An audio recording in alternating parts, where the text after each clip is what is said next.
so this is a critique for Emma, and she's been learning on my Patreon channel for around about 6 months or so. Now she's done a wonderful dog on the left. I'm just showing you some work she's already previously created. So Emma, this is your initial dog on the left, and you can see on the right the fantastic progress she's already made. So for all of you complete beginners out there, it's really possible to improve super fast with the techniques on my Patreon channel. So let's get on with the critique. Okay, so Emma had a reference photo that wasn't that great. She did do a reference herself then and blew it up and sharpened it and things, but I think that didn't come out quite as good as it could have, and I took the reference photo myself and just cropped it basically to create this. So Emma's used various pastels, pencils, soft pastels as well to create this lovely drawing on pastel matte paper, and it's really good, and as you saw, the improvement is vast over just a couple of months. But I wanted to use this as an example. Let me just increase my brush size a moment, because I wanted to show something that lots of novice artists still struggle with, and something that I keep talking about a lot in my videos: the tonal range, creating the shape and form of a subject. Now if you're a bit more advanced, you know what I'm talking about. Beginners seem to struggle and novices still struggle. It's kind of like the last thing they get. The three-dimensional form on a flat piece of paper is created by the tonal values, the light parts and the dark parts. Okay, so I've got the two images side by side so we can see what I'm talking about more easily. Now in Photoshop or any other image editor, you've generally got these dodge and burn tools. The burn tool, that really means that we can go over it with our brush and darken areas. Okay.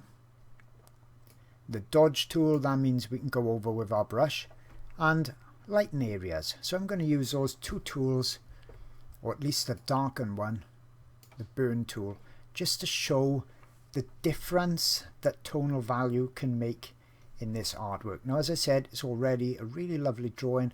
All the fur is in the right directions. We've got the twists and turns of the fur on the around the muzzle, the ears as well, around the eyes. That's all really lovely.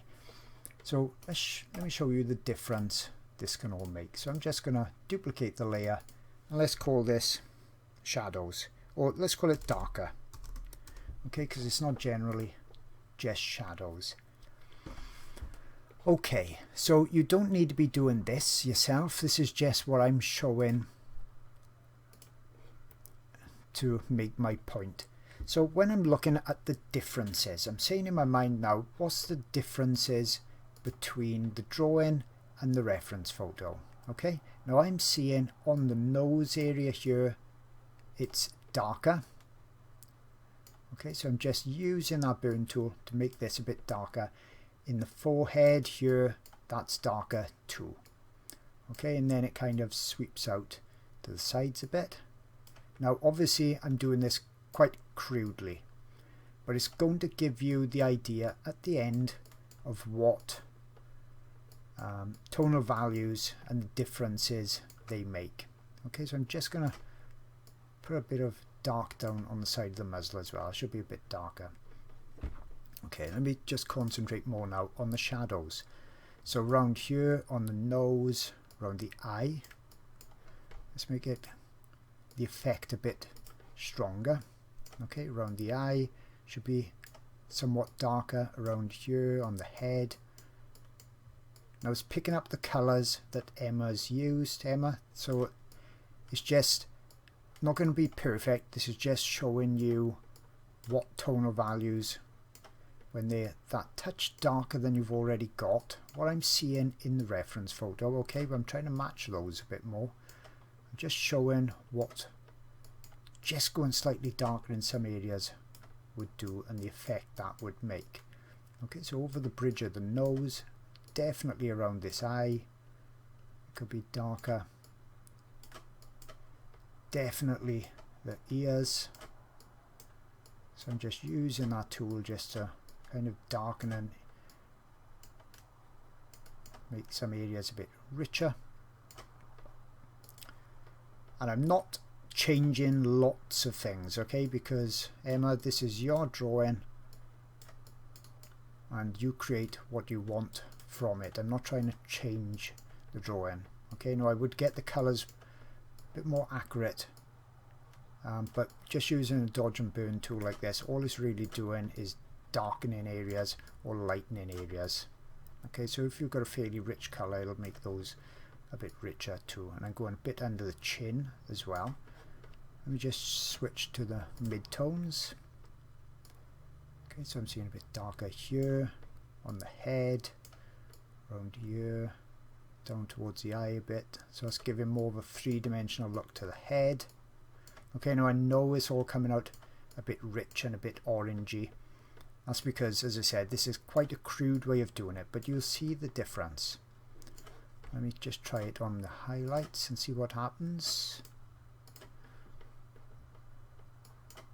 See, that goes a bit too grey then, so that's the type of thing you've got to watch out for with these tools. They don't quite work that great then. But I'll just darken it slightly. Okay, down here, it'll help the head look like it's coming forward somewhat more. Okay, so that's only taken me, as you can see, let me do a bit on the shadows of the nose, just a couple of moments, and basically all I'm doing is just darkening areas. Okay, nothing really more than that. Let's go a bit more there on the nose. See, that makes that somewhat more three-dimensional looking.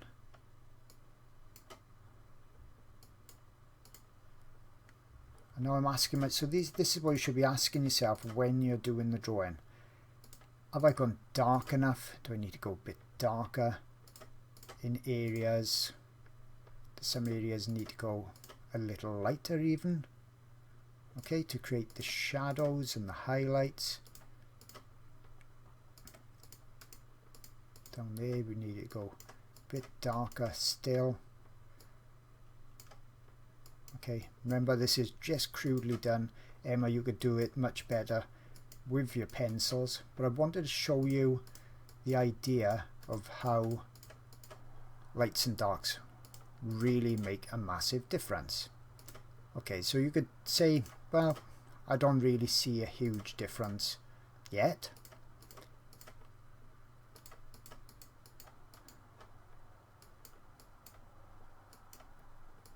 Okay, so all I've really done is darken the areas around that I can see. I've asked myself those questions. I'm looking at the reference, I'm looking at the drawing. What needs to be darker? Because the highlights are pretty much already there. We don't have to be concerned about that. The mouth could be a bit darker there. Okay, so what could be lighter, what could be darker? I immediately picked up the ears. They definitely needed to go darker. They could go even darker still. They needed to go a bit darker. I can see there was quite a big difference there.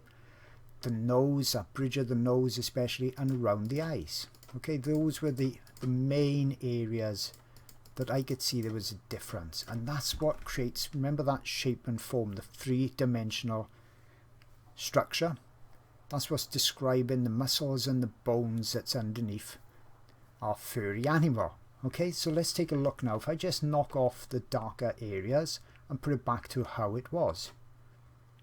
Okay, so now you can see the massive difference. Emma, your drawing is lovely as it is, but you can see now that it's lacking in the form, the darks, okay? And that's a really, really common thing to happen. Artists can be a bit scared of going dark enough, and it's the darks and the lights that create the three-dimensional subject. So with just a tiny bit more work and assessing and asking those questions as you're doing the drawing, Do I need to go lighter? Do I need to go darker? But especially, do you need to go darker? That's the most common thing that I see. The other thing I suggest, remember, is to use a piece of scrap paper the same colour as your drawing. Rub a bit of your pencil or your pastel stick, whatever, on there. Hold it right by your reference photo, whether it's on a screen, whether it's printed out, and see how close that colour and the tonal value is. The other way is, once you've got some pastel down, fold, if you've managed to print your reference out, fold it over and put it over your drawing. Are you close? It'll tell you instantly whether you're miles away, if you need to go lighter or if you need to go darker. So let's click this off and on again. Okay, so that's it, off. And there you can see you've got much more of that 3 dimensions. As I said, it's gone too rich anyway, but that's just part and parcel of the burn tool. But it does show you the 3-dimensional effect you get with the tonal value, and that's really all that's missing in this drawing. Everything else is there, and to improve on it is just a bit more practice. Again, you're well on your way to being a portrait artist, if that's what you want, a pet portrait artist. Just stick with it, keep applying the techniques that I teach, and before you know it, you'll be there. So hope you've enjoyed that critique, and I hope it's helped.